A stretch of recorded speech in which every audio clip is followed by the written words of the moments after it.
నమస్తే, welcome to our channel. నేను మిషాల్ని. స్టూడియోలో మన ముందున్నారు సీనియర్ జర్నలిస్ట్ సత్యమూర్తి గారు ఉన్నారు. వారిని అడిగి కొన్ని విషయాలు తెలుసుకునే ప్రయత్నం చేద్దాం. నమస్కారం సార్. నమస్కారం అండి. సార్, సీఎం చంద్రబాబు నాయుడు గారు తమిళనాడు ఎన్నికల ప్రచారానికి వెళ్ళారు కదా, సో ఆ ప్రభావం ఎంతవరకు ఉంది అంటే ఏం చెప్తారు సార్? అంటే చంద్రబాబు నాయుడు తమిళనాడు ప్రజలకి లేదు, ఆ మాటకు వస్తే దేశంలో ఏ రాష్ట్రంలో ప్రజలకైనా ఆయన సుపరిచితుడు. ఆయనకి చంద్రబాబు నాయుడు గురించి ఇంట్రడక్షన్ ఇవ్వాల్సిన అవసరం లేని మనిషి. ఇదిగో ఈయనండి ఆంధ్రప్రదేశ్ ముఖ్యమంత్రి అండి చంద్రబాబు నాయుడు అండి అని ఎవరు చెప్పక్కర్లేదు. అటువంటి వ్యక్తి ఎన్నికల ప్రచారానికి వెళ్ళటం అంటే ఖచ్చితంగా దాని ఇంపాక్ట్ ఉంటుంది. దాని ఇంపాక్ట్ ఏ విధంగా ఉంటుంది అంటే, ఇప్పుడు తమిళనాడు అసెంబ్లీ ఎన్నికల విషయానికి వస్తే ఆయన చెప్పిన పాయింట్లు కొన్ని మొత్తం సౌత్ ఇండియా మొత్తానికి సంబంధించిన విషయాలని ఆయన తన ప్రచార సభల్లో చెప్తూ ఉన్నాడు. అవి ఏంటి అంటే, ఒకటి మహిళా రిజర్వేషన్ బిల్లు గురించి, రెండు ఈ డీలిమిటేషన్ బిల్లు గురించి. ఈ రెండు దేశవ్యాప్తంగా కూడా చర్చ జరుగుతూ ఉన్నాయి. ఈ రెండిట్లో మరి ముఖ్యంగా ఈ డీలిమిటేషన్ బిల్లు అంటే పార్లమెంటు స్థానాల పునర్వ్యవస్థీకరణకు సంబంధించిన డీలిమిటేషన్ బిల్లు మీద ప్రస్తుత తమిళనాడు ముఖ్యమంత్రి ఎంకే స్టాలిన్ చాలా పెద్ద ఆందోళన చేశాడు. అంటే నల్ల చొక్కాలు ధరించి డీలిమిటేషన్ బిల్లుని కాల్చివేసి అతని ఆర్గ్యుమెంట్ ఏంటి అంటే స్టాలిన్ ఆర్గ్యుమెంట్ కానీ తెలంగాణ ముఖ్యమంత్రి రేవంత్ రెడ్డి ఆర్గ్యుమెంట్ కానీ ఏంటి అంటే, ఈ డీలిమిటేషన్ బిల్లు వల్ల దక్షిణాది రాష్ట్రాల ప్రాతినిధ్యం తగ్గుతుంది, ఉత్తరాది రాష్ట్రాలకి ప్రాతినిధ్యం పెరుగుతుంది. అందువల్ల ఉత్తరాది రాష్ట్రాల వారికి అడ్వాంటేజ్గా ఉంటుంది, దక్షిణాది రాష్ట్రాల వాళ్ళ ప్రభావం తక్కువ ఉంటుంది. అంటే దక్షిణాది రాష్ట్రాల వాళ్ళతోటి సంబంధం లేకుండానే ఉత్తరాదికి సంబంధించిన వ్యక్తి నిర్ణయాలు తీసుకుంటాడు అనేది వీళ్ళ వాదన. ఈ వాదన కరెక్ట్ కాదు అని నమ్మిన వ్యక్తి చంద్రబాబు నాయుడు. ఉమెన్ రిజర్వేషన్ బిల్లుని ఈ డీలిమిటేషన్ బిల్లుతో కలిపి పెట్టడం అనేది, పార్లమెంట్లో ప్రవేశపెట్టడం అంటే అన్ని 3 బిల్లులు ఒకేసారి ప్రవేశపెట్టడం అనేది అది నరేంద్ర మోడీ ఆడిన పొలిటికల్ గేమ్ అని చెప్పి కాంగ్రెస్ పార్టీ, డిఎంకే వీళ్ళందరూ కూడా చెప్పారు. ఇదేంటి అంటే, ఇప్పుడు మహిళా రిజర్వేషన్ బిల్లుకి ఈ డీలిమిటేషన్ బిల్లుకి ఒక లింక్ ఉన్నది. ఏంటి, మహిళా రిజర్వేషన్ ఇంప్లిమెంట్ చెయ్యాలి అంటే, పార్లమెంటులో మహిళలకి సీట్లు రిజర్వ్ చెయ్యాలి అంటే జనాభా ప్రాతిపదికన జనాభా లెక్కలు పూర్తి చేసి చేయాల్సి ఉంటుంది. ఇది అంటే జనాభా లెక్కలు పూర్తి చేయాలి అంటే ఇప్పుడు జరుగుతున్నది ఆ ప్రాసెస్. డీలిమిటేషన్ అనేది చేయటం ఏంటి అంటే, అది కూడా జనాభా లెక్కల ప్రకారమే చేస్తారు. ఇప్పుడు ఏంటి అంటే, ఈ ఉమెన్ రిజర్వేషన్ బిల్లుని ఇంప్లిమెంట్ చేయాలి అంటే జనాభా లెక్కల ప్రాతిపదిక తీసుకోవాలి. అందుకని నరేంద్ర మోడీ ఏం చేశాడు అంటే, ఈ జనాభా ప్రాతిపదికన గనక సీట్లు తీసుకుంటే, అంటే పార్లమెంటు కాన్స్టిట్యున్సీకి ఇంతమంది ఓటర్లు ఉండాలి అన్న లెక్క తీసుకుంటే దక్షిణాది రాష్ట్రాలకి తీరని అన్యాయం జరుగుతుంది. అందుకని ఏం చెప్పాడు అంటే, నరేంద్ర మోడీ చెప్పింది ఏంటి అంటే, మనం ఏ రాష్ట్రమైనా సరే ఉన్న స్థానాలలో 50% పెంచుకుందాము అని ఒక కాంప్రమైజింగ్ ఫార్ములా తీసుకొచ్చాడు. ఇప్పుడు ఉత్తరప్రదేశ్లో ప్రస్తుతం 80 పార్లమెంటు లోక్సభ సీట్లు ఉన్నాయి. 80 ఎంత అవుతాయి? 120 సీట్లు అవుతాయి. కేరళలో ఇప్పుడు ఉన్నది 20 సీట్లు, 50% పెంచితే 30 అవుతాయి. అంటే ఓవరాల్గా పర్సంటేజ్ మారదు. ఎంపీల ప్రాతినిధ్యం పెరుగుతుంది కానీ పర్సంటేజ్ మారకుండా ఉంటుంది. అంటే 20లో సగం 10, 20 10 కలిపితే 30, 80లో సగం 40, 80 40 కలిపితే 120. అంటే ప్రపోర్షన్ అట్లాగే ఉంటుంది. దక్షిణాది రాష్ట్రాలకి అన్యాయం జరగకుండా ఉంటుంది అనే పాయింట్ని చంద్రబాబు నాయుడు విడమర్చి చెప్తూ ఉన్నాడు ఇప్పుడు అందరికీ. అంటే బీజేపీ ఏం చెప్పింది అంటే, కాంగ్రెస్ పార్టీ కనుక దీనికి ఒప్పుకుంటే నేను ఇప్పుడు పెట్టిన బిల్లులో సవరించి తీసుకొస్తాను అని అమిత్ షా ఆఫర్ ఇచ్చాడు. ఈ కాంగ్రెస్, డిఎంకే, ఈ టీఎంసీ ఈ పార్టీలన్నీ కూడా దానికి ఆ క్లాజ్ కనుక ఒప్పుకున్నట్టయితే, అంటే 50% రిజర్వేషన్, 50% పెంపుదలకి, అంటే బ్లాంకెట్ ఆర్డర్ అనమాట.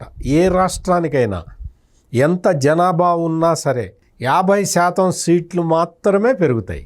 అంటే ఉత్తరప్రదేశ్కి ఎంత అడ్వాంటేజ్ ఉంటుందో చిన్న రాష్ట్రమైన కేరళకి అంతే అడ్వాంటేజ్ ఉండేలాగా ఒక కాంప్రమైజ్ ఫార్ములా తీసుకొస్తే దానికి కనుక కాంగ్రెస్ పార్టీ ఒప్పుకున్నట్టయితే అప్పుడు ఏమయ్యేది, ఈ యూనియన్ టెరిటరీలు రాష్ట్రాలకి సంబంధించి మొత్తం కలిపి 850 సీట్లు పార్లమెంట్ సీట్లు అయ్యేవి.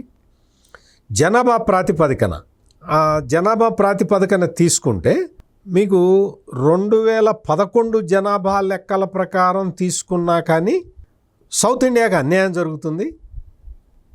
2011 జనాభా లెక్కల ప్రకారం తీసుకున్నా సౌత్ ఇండియాకి అన్యాయం జరుగుతుంది. అందుకని వాటిని పక్కన పెట్టి 50% ఫార్ములాని తీసుకొచ్చారు. కాంగ్రెస్ పార్టీ ఈ 50% ఫార్ములాని ఒప్పుకోలేదు. దాంతో ఇప్పుడు ఏమైంది, ఎట్లయినా సరే పార్లమెంటు సీట్ల పెంపు మీద ఇప్పటి వరకు ఒక నిషేధం ఉండేది, ఫ్రీజ్ ఉండేది. పార్లమెంటులో ఒక చట్టం చేశారు, దాని ప్రకారం 2026 వరకు, అంటే ఈ సంవత్సరం వరకు ఫ్రీజ్ ఉన్నది, పార్లమెంటు నియోజకవర్గాలు పెంచకూడదు అని. సరే, రేపు నెక్స్ట్ ఇయరో ఆ తర్వాత ఇయరో తీసుకురావాలి అంటే ఈ 50% ఫార్ములాకి కాంగ్రెస్ మిత్రపక్షాలు ఒప్పుకోవటం లేదు. కాబట్టి లేటెస్ట్గా 2026లో జరిగే జనాభా లెక్కల ప్రకారం చేస్తాము అన్నారు అనుకోండి. 2011 జనాభా లెక్కల ప్రకారమే దక్షిణాది రాష్ట్రాలకు అన్యాయం జరుగుతుంది. అందుకనే వాళ్ళు 50% ఫార్ములా తీసుకొచ్చారు. 2026 జనాభా లెక్కల ప్రకారం గనక చేస్తే ఆంధ్రప్రదేశ్కి సీట్లు తగ్గుతాయి, తమిళనాడుకి ఉన్న సీట్లు తగ్గుతాయి, పెరగటం పక్కన పెట్టండి, ఉన్న సీట్లు తగ్గుతాయి, కేరళ సీట్లు తగ్గుతాయి. ఉత్తరప్రదేశ్కి మాత్రం మామూలుగా ఇందాక చెప్పిన లెక్క ఏంటి, 120 సీట్లు రావాలి, వాళ్ళకి 140 148 సీట్లు పెరుగుతాయి. ఎవరికి నష్టం అప్పుడు? ఇదే లాజిక్ని చంద్రబాబు నాయుడు చెప్తూ ఉన్నాడు, మొదటి నుంచి చెప్తున్నది ఇదే. ఉమెన్స్ బిల్లుని ఈ డీలిమిటేషన్ బిల్లుతోటి కలిపి పెట్టిన కారణం ఇది. అందుకని దయచేసి ఉమెన్స్ రిజర్వేషన్ బిల్లుని యాక్సెప్ట్ చేయండి, తర్వాత ఈ డీలిమిటేషన్ బిల్లుని యాక్సెప్ట్ చేయండి అని మొదటి నుంచి చంద్రబాబు నాయుడు చెప్తున్నాడు. ఆయన ఒక రాజనీతిజ్ఞుడుగా తనకున్న అనుభవంతో ఈ ఫ్రీజ్ పోయిన తర్వాత ఎటు పార్లమెంటు సీట్లు పెంచాల్సిన అవసరం ఉంది కాబట్టి 2011 జనాభా లెక్కల ప్రకారం కూడా కాకుండా కేవలం 50% సీట్ల పెంపు ఫార్ములాతో వెళితే దక్షిణాది రాష్ట్రాలకి ఉపయోగపడుతుంది, లేకపోతే దక్షిణాది రాష్ట్రాలకి అన్యాయం జరుగుతుంది అని చంద్రబాబు నాయుడు చెప్తూ ఉన్నాడు. ఆ విషయాన్ని ఈ డిఎంకే కానీ కాంగ్రెస్ పార్టీ కానీ దాచిపెడుతూ ఉన్నాయి. మరి దాన్ని చెప్పాలి, ఎవరు చెప్పాలి? నరేంద్ర మోడీ వచ్చి డైరెక్ట్గా టీవీల్లో ప్రసంగం చేస్తే, అయ్యా నేను ఎందుకని ఇట్లా చేశాను, మహిళలకి రిజర్వేషన్ ఇవ్వాలి, దానికోసం అని చెప్పి నేను బిల్లు పెడితే ప్రతిపక్షాలు అడ్డుకున్నాయి అని ఆయన వచ్చి చెప్తే, ఆయన ఏమన్నారు, నువ్వు వచ్చి రాజకీయ ఉపన్యాసం చేసావు, నువ్వు ఎలక్షన్లు జరుగుతుంటే 5 రాష్ట్రాల్లో అసెంబ్లీ ఎన్నికలు జరుగుతూ ఉంటే నువ్వు రాజకీయమైన ఉపన్యాసం చేస్తావా ప్రైమ్ మినిస్టర్ అయ్యుండి అని తీవ్రంగా ఆక్షేపిస్తున్నారు. మరి ఈ విషయాన్ని, అసలు విషయాన్ని, దక్షిణాది రాష్ట్రాలకి అన్యాయం జరుగుతుంటే ఆపాము, ఎన్డీఏ ఆపింది అన్న విషయాన్ని ఎవరు చెప్పాలి? ఆ విషయాన్ని చంద్రబాబు నాయుడు ఇప్పుడు తమిళనాడు అసెంబ్లీ ఎన్నికల సందర్భంగా అక్కడికి వెళ్ళి చెప్తూ ఉన్నాడు. అంటే ఎన్డీఏ తరఫున వాదన వినిపించాలి. తప్పా రైటా, ఏది తప్పు అనేది ప్రజలు నిర్ణయిస్తారు. వాస్తవం ఇది. దక్షిణాది రాష్ట్రాలకి అన్యాయం జరగకుండా మనం చూడాల్సిన బాధ్యతలో ఉన్న వ్యక్తులం కాబట్టి నేను ఈ ప్రతిపాదన చేశాను. 50% సీట్ రిజర్వేషన్ను 50% పెంచుకునేలాగా. దీన్ని కాంగ్రెస్ పార్టీ, డిఎంకే, ఈ టీఎంసీ ఇవన్నీ అడ్డుకున్నాయి. అని చంద్రబాబు నాయుడు చెప్తూ ఉన్నాడు. ఈ ఆర్గ్యుమెంటు సౌత్ ఇండియాలో సీట్లు తగ్గకుండా, సౌత్ ఇండియా ప్రభావం తగ్గకుండా ఉండటానికి ఒక కాంప్రమైజ్ ఫార్ములా, ఒక పెద్ద మనిషి తరహాలో ఒక కాంప్రమైజ్ ఫార్ములా తీసుకొస్తే దాన్ని యాక్సెప్ట్ చేయలేదు. ఆ తర్వాత ఈ డీలిమిటేషన్ ఆ తర్వాత జరిగితే దక్షిణాది రాష్ట్రాలకి మరింత అన్యాయం జరుగుతుంది, ఘోరమైన అన్యాయం జరుగుతుంది అని ఆ పాయింట్ని చంద్రబాబు నాయుడు స్ట్రెస్ చేసి చెప్తూ ఉన్నాడు తమిళనాడు ఎన్నికల్లో. అందుకని ఎన్నికల్లో తమిళనాడు ప్రజలు ఎవరికి ఓటేస్తారు అనేది కాదు, వాళ్ళ ముందర వాస్తవాలు ఉంచాలి అన్న ఉద్దేశంతో చంద్రబాబు నాయుడు అక్కడ టూర్ చేస్తూ ఉన్నాడు. ఈయన టూర్ చేసిన ప్రాంతాల్లో ఈయన మాట్లాడిన మాటల్ని నేను గమనించినంత వరకు ప్రజలు పాజిటివ్గానే తీసుకున్నారు. ప్రజలు పాజిటివ్గా తీసుకొని చంద్రబాబు నాయుడు చెబుతున్న దాంట్లో వాస్తవం ఉంది కదా అన్న అభిప్రాయానికి ప్రజలైతే వచ్చున్నారు. చూద్దాం ఓటు ఎవరికి వేస్తారు. Thank you sir. నమస్కారం అండి.